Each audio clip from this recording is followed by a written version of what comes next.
Good afternoon. This is Osiris with the Culver City News, Ankh Entertainment Stones and the Culver blog, and your weekly show host for 15 minutes.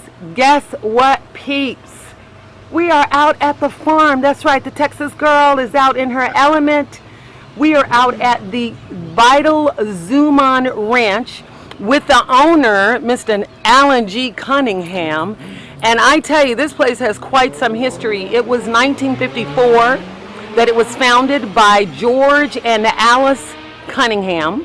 And they stayed here until they left us, and they left it to Mr. Alan G., their son. So Alan, why don't you hip us to how you managed to stay out here and hold on to this wonderful relic out here in Malibu. Well, thank you for asking, Osiris. Culver City News. We're very happy to have you out here today. Thank you. This is Vital Zuman Organic Farm in Malibu, and Vital Zuman is the oldest continuously running organic farm and organic farm stand in California. Wow. And that's a strange fact because you'd think that would be more likely a farm in Ventura or Santa Barbara County, something like that.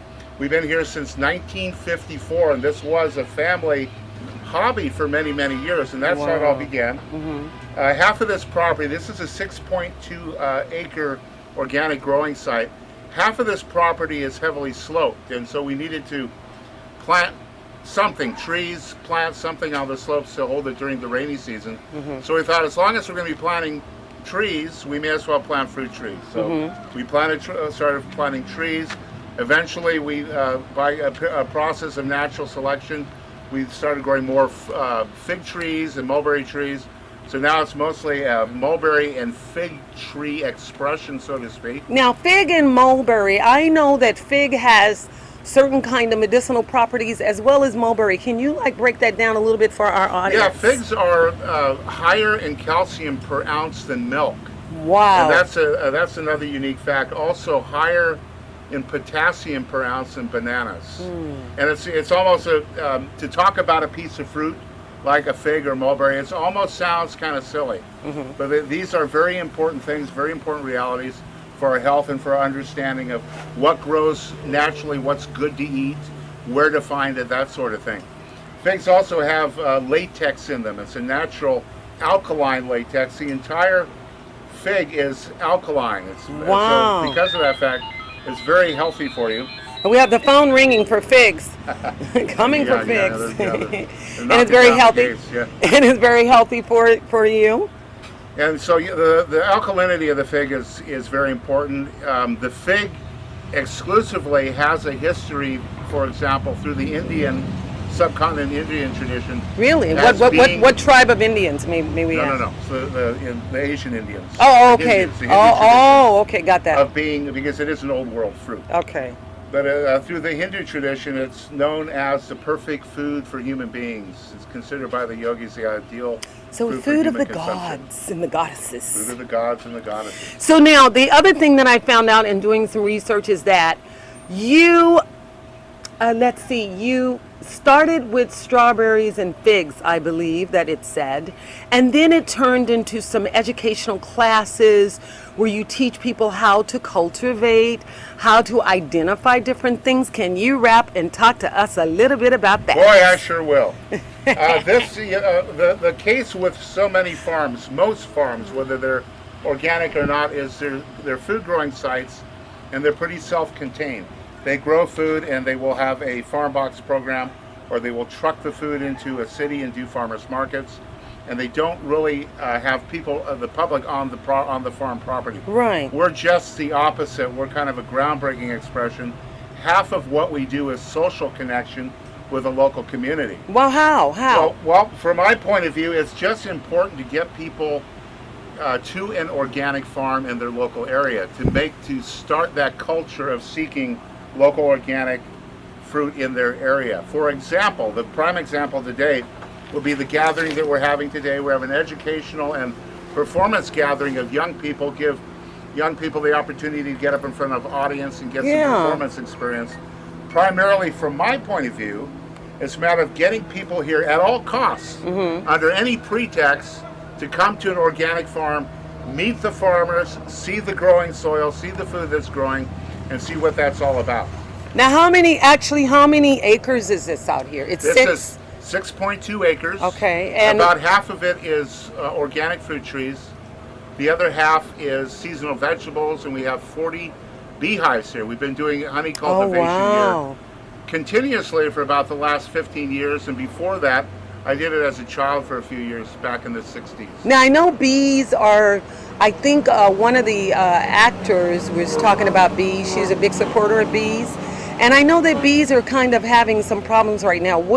How does your farm and your organic abilities help to preserve some of that richness of having a beehive? And Well, having first of all, fresh just like with organic agriculture, it's all about small scale expression of food growth and also with honey production. Mm-hmm. For example, we only have 40 beehives. Okay. So it's only 40. I don't have one. Yeah, That's a lot. Most commercial honey production is done by very large scale situations where they have hundreds of hives. And it's very controlled too. Controlled, and they move them. They will truck them to different areas depending on the blossoms and what's in season.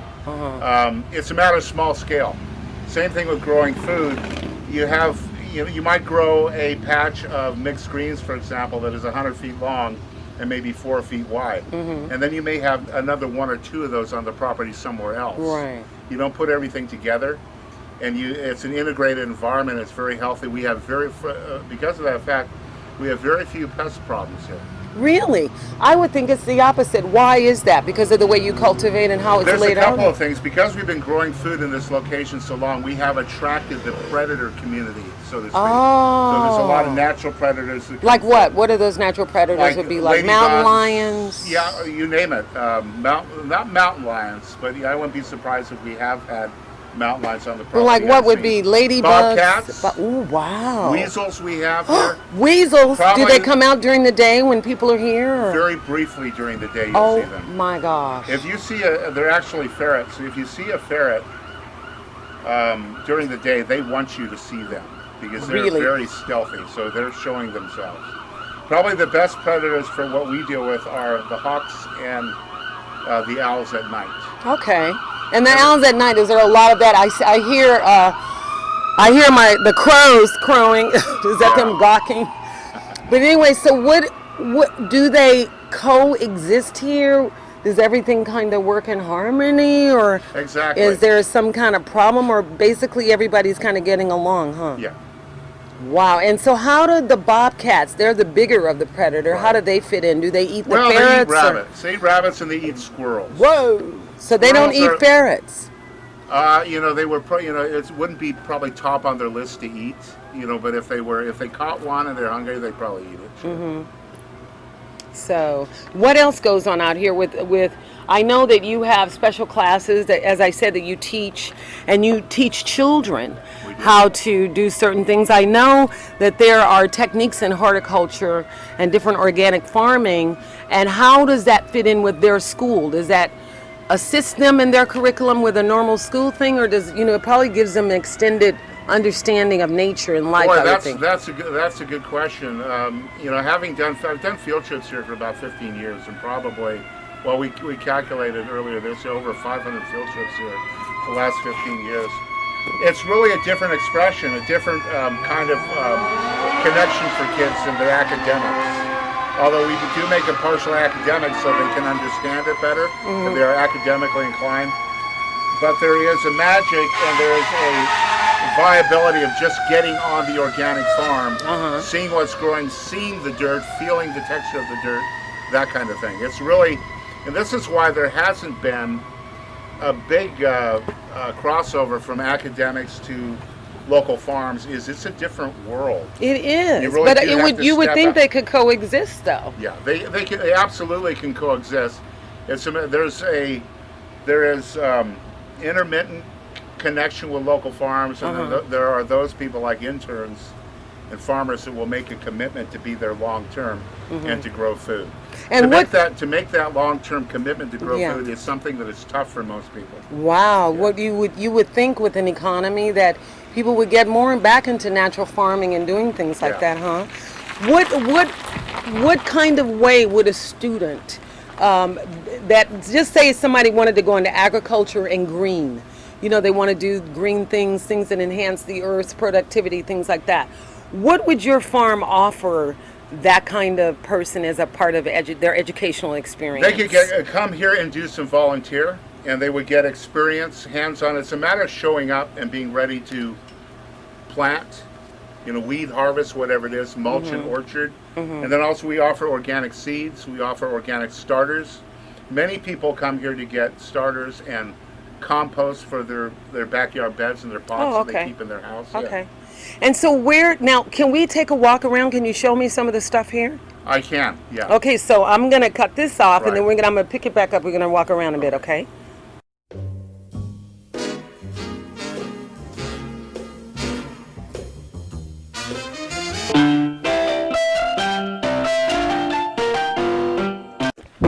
We are back, and we are following around Alan G. Cunningham on the lovely Vital Zuman Ranch out here in Malibu, California. So what are you going to show us right now, Alan? I'm going to show you what we do here because we have an on-site farm market and we've had it here for so many years. We do quick pods of summer vegetables this time of year close to the market because I have a lot of young people here that volunteer and a lot of times they don't have time to go out the field and harvest and as they're handling customers. Okay. So we have quick harvest tomatoes here, cucumbers coming, different kinds of herbs. And over here on this other side of the market, also right next to the market for convenience, we have a pod of summer squash coming up. Oh wow, and that must be delicious. Those are the yellow ones, huh? And actually there's both, there's several kinds. Oh wow. It's pretty big, huh? Great. Okay, we're walking back. So here's summer There's squash. some entertainment there, people. In the background, you'll see some people over there performing. They're seeing a magician do some magic. And that's been going on since what time today? Oh, this particular festival started about noon. Oh, wow. Again, it's an effort to get more people to the property. Yeah. Pitch them on volunteering. Try to tackle them and keep them from leaving the property. And help us pick mulberries today. Wow. So, you guys stay really busy out here, huh? It's a lot It is so beautiful out here, people. If you want to get out of sight of LA, this is a great place to do a little hanky-panking hanging around. Walking down in the woods of the place following Alan G. Cunningham. And these are mulberry cuttings. They look like they're dead, but they're they not. do look like they're dead. Wait a minute, let me get a photo of that mulberry cutting. Rooting cuttings, yeah. Rooting cuttings, right there, here people. At this farm, you can cut a fig stem off or a mulberry stem, put them in the ground. As long as you keep them watered, they will actually take and grow fruit. So we're going into the mulberry forest here. Okay. These mulberry trees are over 40 years old. Oh, wow. And they just never quit, and they keep coming. And they're actually so are they difficult to take care of, or? Not particularly. Do they overpower any other plants or vegetation? They don't, but they do require pruning at the right time of the year. So this is our mulberry production, some of it. Right.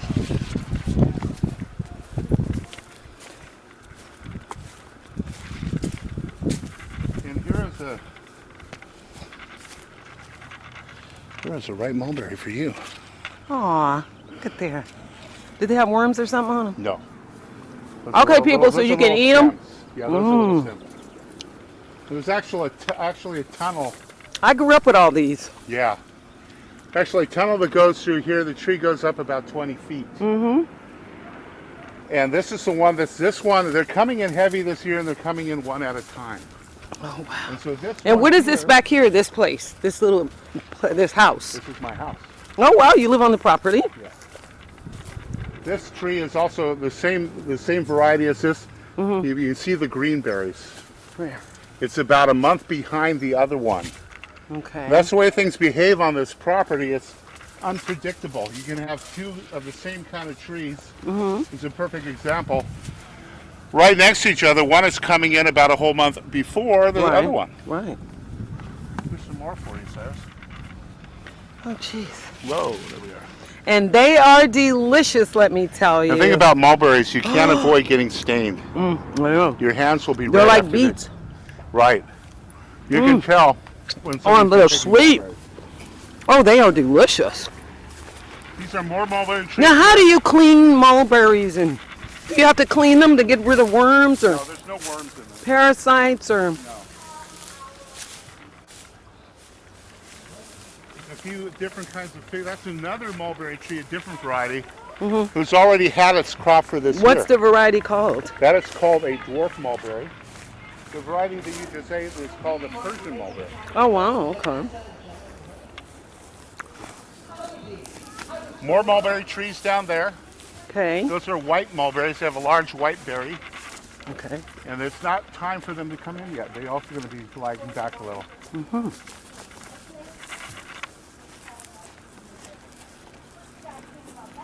So anyway, mulberries is what's on the menu right now for harvesting. Wow. And they are delicious. There's never been a year when we've been able to pick all the right mulberries. That's how many they are. You will pick a mulberry tree, and you'll be carrying away your berries, and you'll just chance to turn around and look at the tree. You'll see hundreds of more ripe berries. Wow. They will ripen as you work with the tree. Oh, wow, that's interesting to know. Is that only with mulberry trees or? Well, it is with our mulberry trees. It's probably true with other things. What kind of plant is this? What is this? This bush? This is an oleander. What is that? It's a drought-resistant. Weed? It's not a weed. It's a tree. And it's the benefit of oleander is it holds the ground, and it can do with no water. Oh, wow, so it's like a cactus. We do a lot of edible flowers also in our salad mixes. These are nasturtium flowers, nasturtium petals.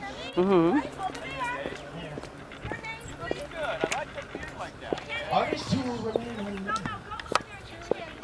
Julie and Jenna and Joshua Young. So this is what you do all day, huh? It is. And how long have you been out here? Since 19... I was born and raised out here. I moved back in 1995. My dad passed away shortly after that. At that Okay. point, I decided to make it a certified organic farm. Oh, okay. Got it certified in the year 2000. And we've been going strong ever since. Wow. Okay, well, I know you got to get back to work. And it's been wonderful talking to you today, people, again. We are out here live on the scene at the farm, Vital Zuman Ranch, and it is very vitalizing, I tell you. It has lots of berries, lots of things to eat, animals, people alike. And Alan, I need you to say your website to everyone, and if you have any social media information, shout it out. Media information, the website is vitalzuman.com. If you'd like to volunteer here, the normal volunteer time is Saturdays 10 a.m. to 2 p.m. Right. Although once you get accustomed to the farm, if you're coming every week, we'll have other volunteer times and days available. Okay. And if you're going to volunteer, it's just don't think, just show up. Okay. Show up with Just like we did today. with some outdoor shoes, ready to work, and don't worry, let all your questions go. After you volunteer one time, all your questions will be answered. Thank you so You much, bet. Alan. Okay, this is the wrap, people. Again, Osiris, Unk Entertainment, Stones in the Color of Our Blog, talking to you live. Vital Zuman Ranch. It's a wrap. As I was walking down the street last night, a pretty little girl came in the side. Hello, everybody. It's Osiris again, Cover City News, Unk Entertainment, Stones in the Color of Our Blog, and your weekly host for 15 minutes of show. Guess who I grabbed out here on a farm? No doubt. Mr. John Savage. Hey, John. Hi, how are you? Say hi. I'm so glad you came over here. This is a great thing. I'm really So seeing to more- explain to everybody what's going on and what your involvement is with it. more people are getting involved with this community gardening activity. I might even say we have some friends over that have a public access studio going now in the valley. Oh. Just because there's so many different places with people putting their efforts together for different gardening things Yeah. and helping people with bigger gardens like this one. This is a cool place too. Yeah, it is cool. I've never been out I here. get to pick figs and some, Yeah. what are those, the raspberries? Uh-huh. Some incredible Persian Aren't they beautiful? trees with beautiful. And they're nice and sweet too. You can tell they're organic. Organic, clean, fresh. So now, what brought you out here today? What made John Savage, the famous John Savage, come out to a Zuma farm or ranch? You live over here? Just a little, I walk around here. I like to walk. And so are you involved in some kind of special program with Rhoda and David, or? Well, they're my friends. I've known him since he was little. Okay. He's an incredible talent. Yeah, he is. Him and his mom both have been involved with different activities to bring just awareness to different communities in Englewood, to here, and schools, and with real talented people like we have here in Malibu. Just incredible people. And really bright kids. Yeah. And very active, I might Very say. active, yeah. So it's a great place for people to come and get to meet other people and kind of have a little, kind of a friendly environment for everybody to kind of volunteer and do This gardening things. thing, I'm just amazed. Like in New York, they have gardens now on roofs of buildings. Stuff that people are doing together. Yeah. So there's a consciousness that's, aware of the planet, whatever you want to say. It's aware of healthy activities, coordinated with other people. No big, stress about it. I think it's a very aware kind of a thing right now. And so if anybody wants to contact you and find out more about what's going on here, how would they contact you? Contact me. Yes. If somebody wanted to get in touch with you, do you have a website? Do you have a social media? I think I have a lot of links. Okay, what would be under johnsavage.com or John Yeah. Savage? And I have some, good people and friends that might help me with that. Yeah. I haven't established anything yet. I'm just, Well, you're John Savage. You don't need to really establish anything. However, what we do like is that you were involved with Vital Zuman Ranch. Yep. If you want to contact John Savage, you can contact David and Rhoda, David Robinson-Hicks and Rhoda Robinson of Team Diversity, who is producing and responsible for this event out here today with lots of teenagers performing, including our very own Max Gail, and I had the opportunity to meet Mr. John Savage. And I encourage all of those that, we're not aware of yet. You're doing your thing, let us know.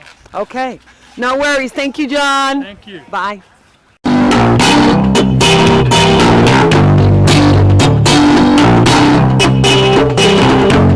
Imagine what a crocodile could do if he knew how to smile. Imagine if he did not need every disease just to feed. He could use them in another way. Bring another each day instead of eating up the little folk. Could be laughing at the joke. Imagine that. Imagine what a crocodile could do if he knew how to smile. Imagine that. Crocodile, there goes the rumor. They're born without a sense of humor. We all get from the best advisors. A smile is more great incisors. For the smile on the money. I've seen that life is funny. This so goes the sage advice. You must believe, pay the price. Imagine what a crocodile if you knew how to smile.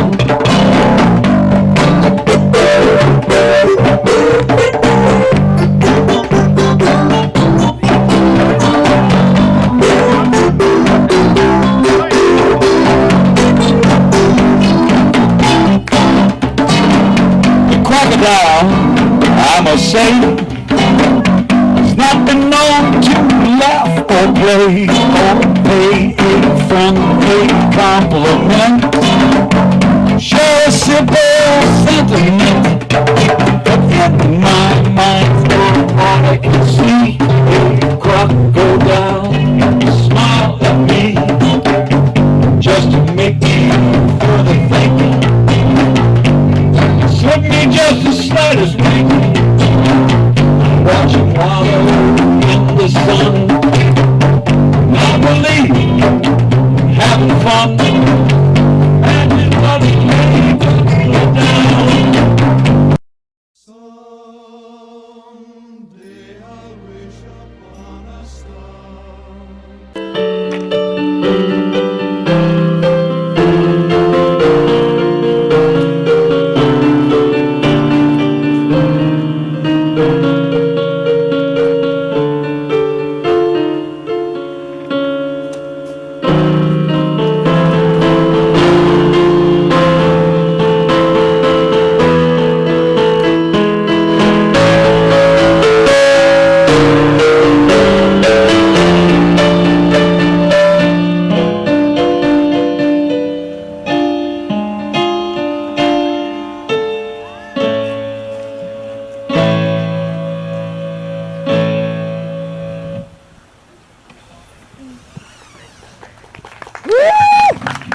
next piece is called Brazilian Breeze.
Everybody knows what a GMO is, right?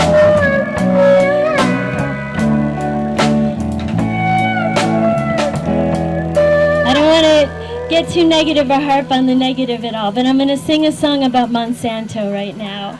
You're welcome to sing along with us once you realize the chorus is really easy. Ready?